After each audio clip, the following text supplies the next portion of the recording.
Your mic is off, Ed.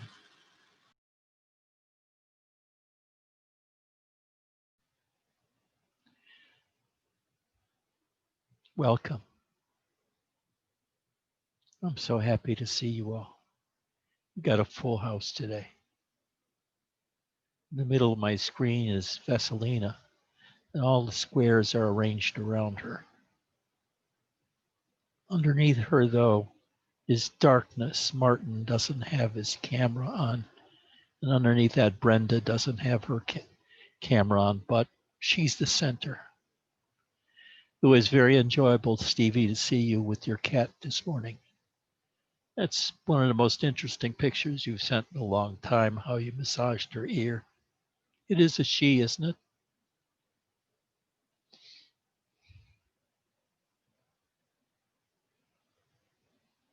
I love you all.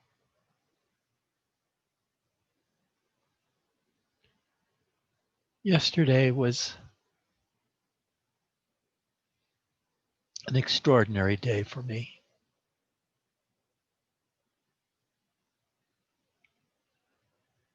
It's a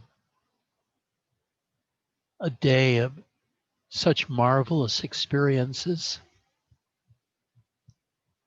that I had it 30 years ago, I would have been just totally devoted to self-realization. Yesterday was ecstatic in a new way. So quiet. So quiet. And yet the feeling of the life force rising in me was absolutely stunning. I couldn't take my eyes off of it. And inside, I felt a rest so deep that it was beyond the bliss that I've been feeling for the last 10 years. It was deeper, less moving, less noticeable. It was like I sank to a deeper level of self. And in that emptiness, the bright life force just bedazzled me. I couldn't believe it lasted all day, no matter what I was doing. And so strangely, I got emails or other notices from other students that were feeling similar states yesterday, like Mary.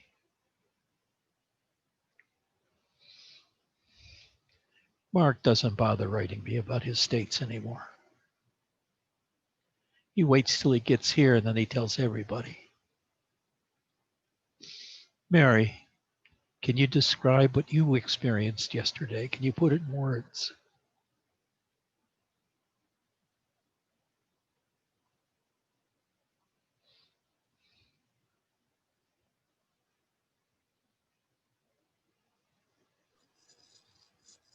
I don't know how to. Was there light? Yes, always light. Was it white or gold or blue? Gold, gold.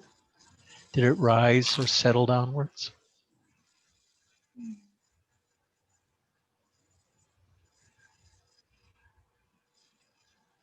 It settles down. How did you feel?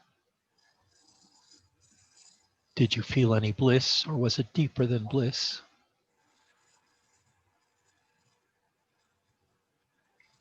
It's very blissful, but then it just turns so deep. It swallows me.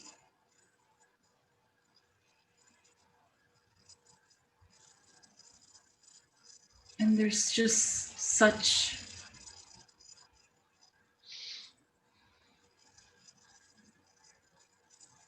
peace and harmony. And when I wrote to you, it was in that moment, I just had to write to you and express Yeah. the joy.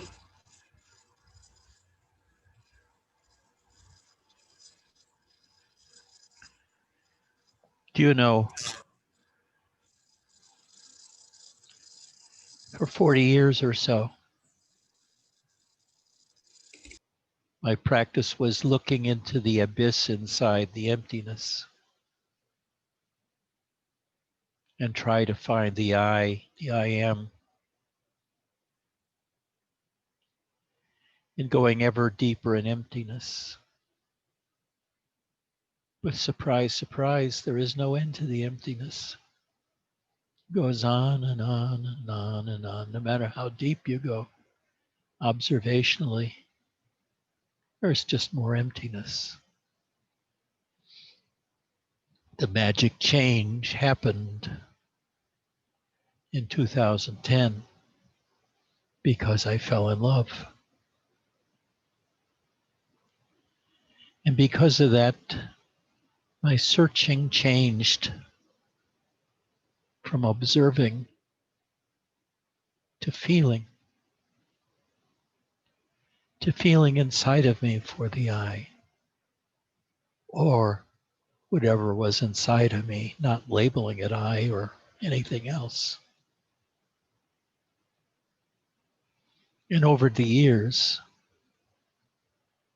that practice has matured. And I can't say from day to day what tomorrow's going to be like because everything changes. The underlying states change. The readily observable states change. The feeling of my body changes. And the emptiness changes every day. And it's still empty, but it changes. How mysterious. How can something that never change? But it changes. Sometimes it's lively, sometimes more dull. Sometimes it's filled with bliss. Sometimes it's filled with nothingness. Sometimes it's filled with ecstasy. But the whole inner world is so damn interesting. It's far more interesting than anything I found in the external world. The external world doesn't move me much at all anymore. And this pandemic has given me the opportunity to be a perfect hermit, which allows me to spend a lot of time inside, just glued to my experiences inside.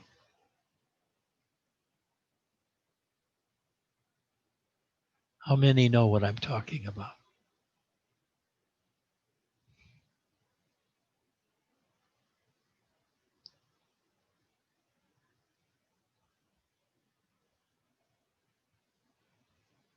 Like I said, had I had yesterday's experience 30 years ago,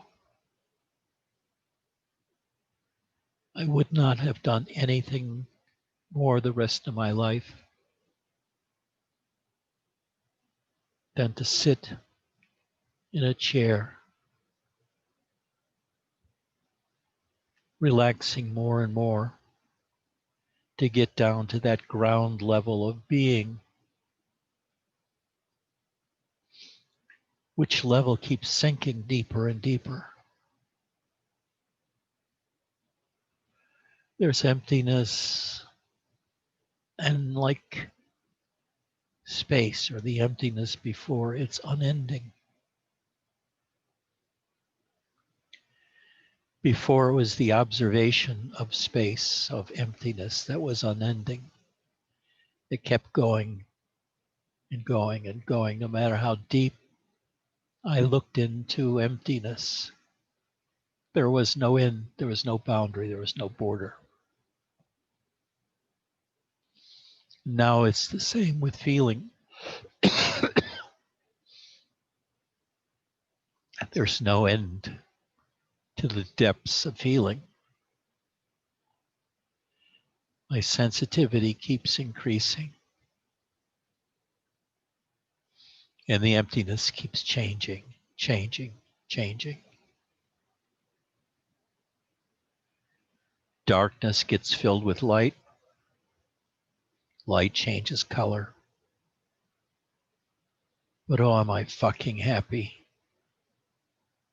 I'm so happy it's hard to use the word happy because it's more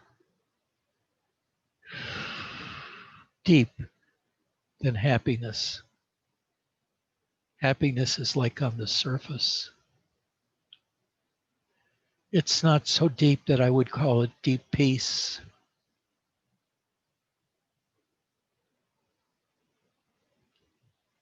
But there's a quality of awe to it, of sitting in silence and observing the life force in me. And with that comes a kind of new understanding, changing understanding, like Mary shared yesterday. But for me, the understanding that came was that the whole show is rather mechanical. Consciousness is mechanical. The body is mechanical.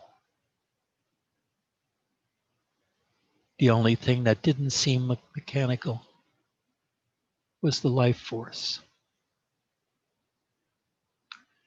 But it seems like the life force, in conjunction with consciousness, creates the entire universe of observation. Who knows what the universe really looks like without human eyes, human ears, human touch? What does it look like for a mosquito or a bee or an eagle? Do they have their mind making images of their reality too?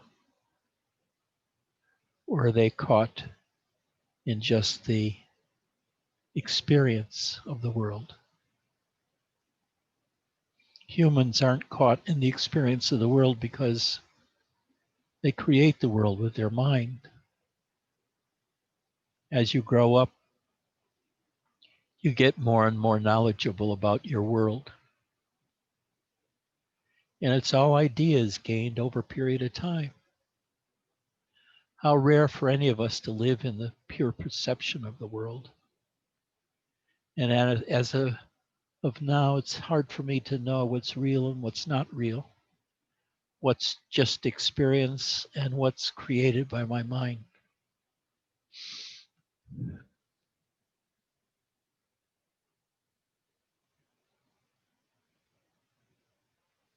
But yesterday was so deep and it was so utterly fascinating and enjoyable. But I could see the room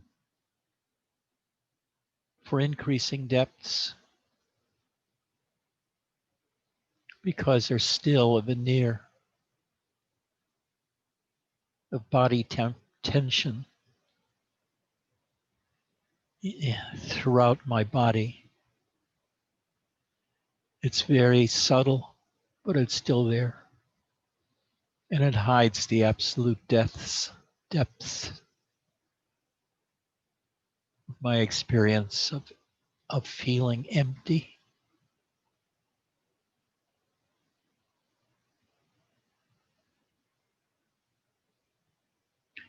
and experiencing the life force in me. I felt the life all around me as I imagined person after person. I felt their life force and felt we were all one because we were all the life force. Life force manifesting in tens or hundreds or thousands or millions of people. There's just one life manifested in tens of thousands of different ways. And if you take into the consideration the non-human species, the trillions of ways. So what is the world like without consciousness? Who can know? Who can know? All that you can know is what your life is in the deepest sense, as consciousness burrows its way into its own self. And you can go that way either by observing or feeling. And feeling deeper and deeper is a lot different than observing deeper and deeper. It requires increasing quietness.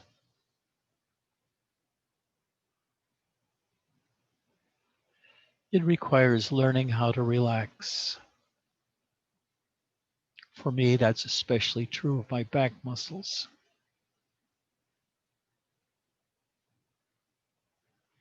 And when I relax my shoulders consciously, let them fall. Relax my throat. Relax my back. Then the life force comes more fully into view. And it's so subtle. It's far more subtle than the show of 10 years ago, which was filled with energies, love, emotions, occasional depression, sadness, grief.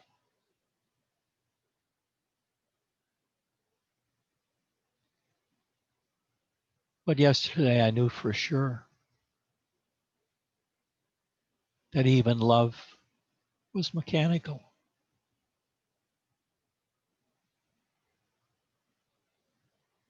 It's something that happens between life forms because life loves life. Stevie loves the life in his cat, as do I in my cats. I feel their presence. I look into their eyes and they stare back at me for a while and look away.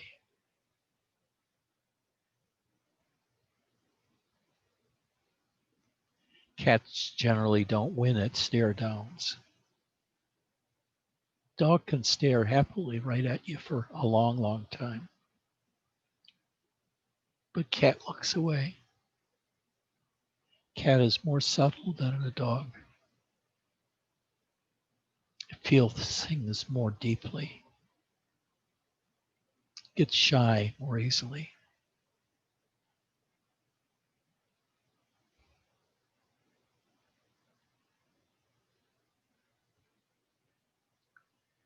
And the only thing stopping you from fully feeling the life force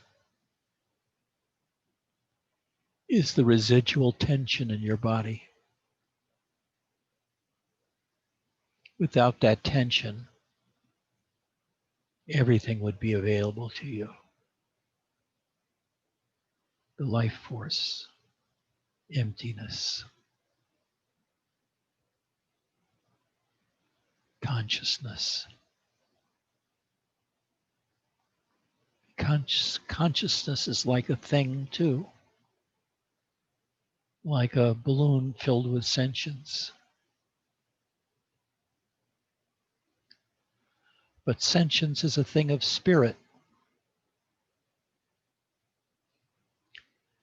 And it seems that all things that are alive can have this awareness of spirit within, that they are not the body. The body, in a sense, is an impediment to the experience of spirit. But when the body gets quiet enough, the impediment gradually diminishes. And then you see the only practice you really need is progressive relaxation into the feelings of the body, because the feelings of the body hide deeper experiences, like pure emptiness, like the life force, like the experience of consciousness itself and the experience of emptiness within consciousness.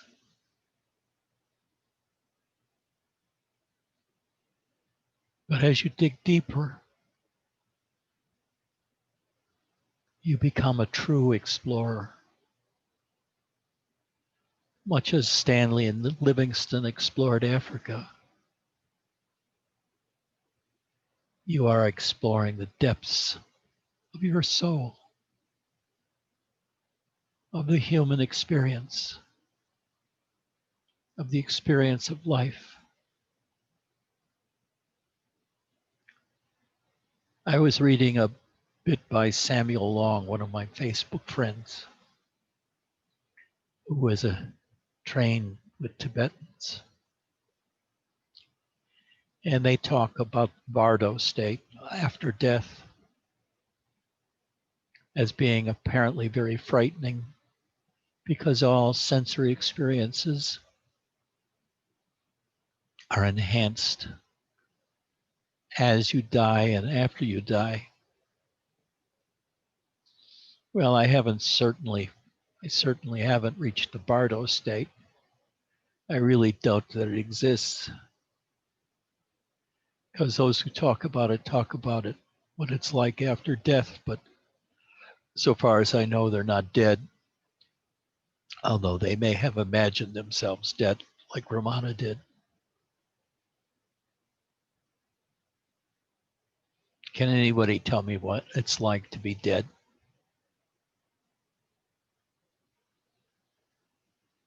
James looks dead. James, can you tell me what it's like being you? It's pretty good. It's pretty good. I'm not. I don't have any complaints. Of course, I have my downs sometimes, but mostly it's pretty good. And I try to be thankful and thank God for 10 things every day. And I think what dead would be like would, that those few times I don't get to the level of like Ed or Mary or Stevie, but the few times when I feel that really the ecstasy feeling. It feels like I'm a star or like I'm the sun. And I think that's what death would feel like to me.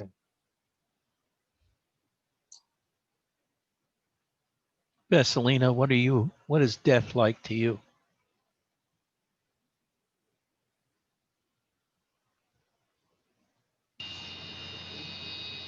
I don't know. Um,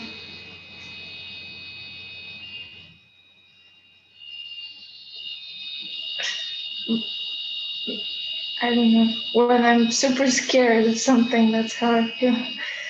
Like I'm gonna die. You're afraid of death, afraid of emptiness, afraid of not being able to wake up to Vesselina each morning, to Vesselina's life. Stevie, what is death like for you in your imagination?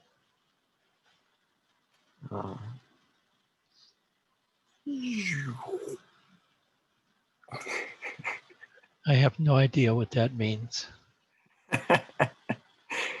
Good. Mark, what is death like? I've sometimes fantasized that I would be very, very cold and unable, like uncomfortably cold, and there would be some kind of transition, and it initially wouldn't be very pleasant because, for obvious reasons, I wouldn't expect it to be pleasant.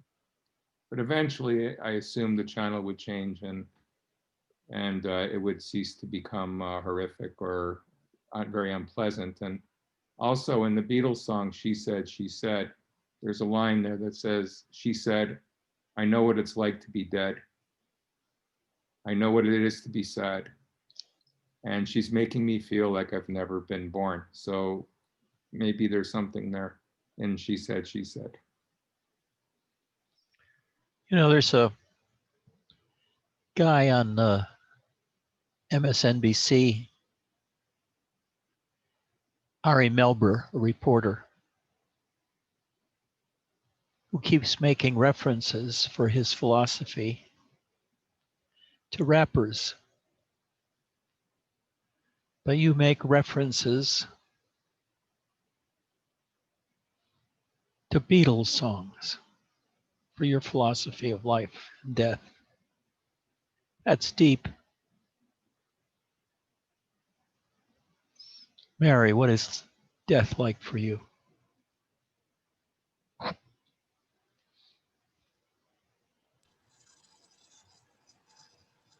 Well, in this instant, I was just thinking, like, I would imagine it being kind of like going through some sort of dark portal and then just being pulled to this light, and then you are that light, almost like going through the womb, going through your mother's womb, home. I don't know. It just came, that image, that imagination just hit me like that. Raju looks dead. Raju, explain death to me.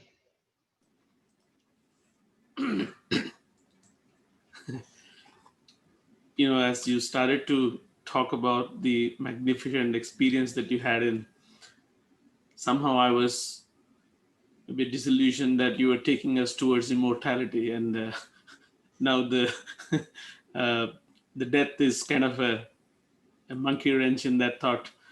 Yeah.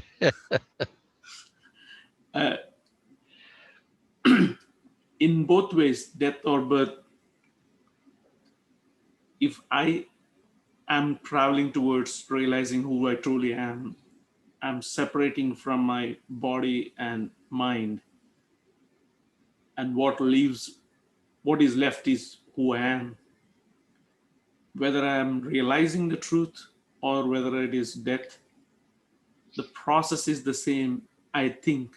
But the only difference is, in one case, I consciously separate myself from those two. But in the other, because I'm still identifying myself with the body and the mind, in death, that separation seems to be more painful. And even though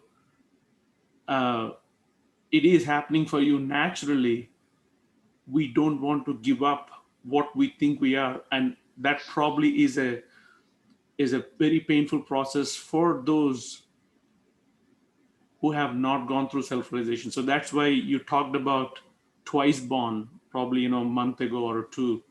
So that twice born experience is, if I can die and be born right now, then I have become immortal, because I've already separated from my body and my mind. So for me, the death doesn't come anywhere. But if I have not done that, then I think that process is probably painful.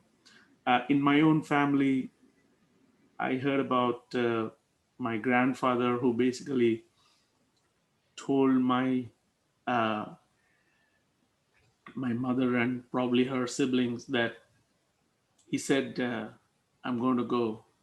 And he went upstairs, sat down, and he left.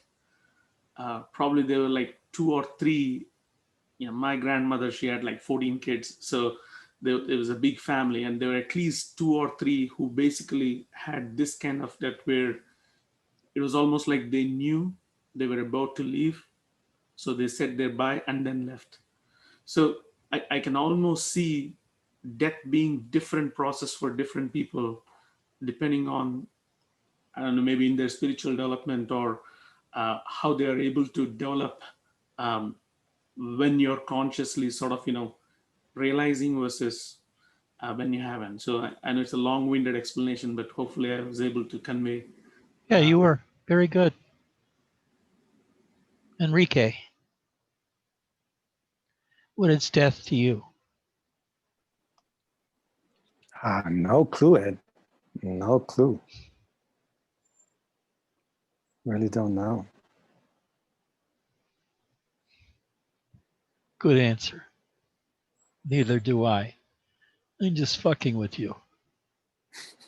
All of you. Spencer, you're dead. What is your dead life like? I'm not dead. Oh, okay. I'm very much alive for now. I don't know what death is like either. I think it's completely incomprehensible.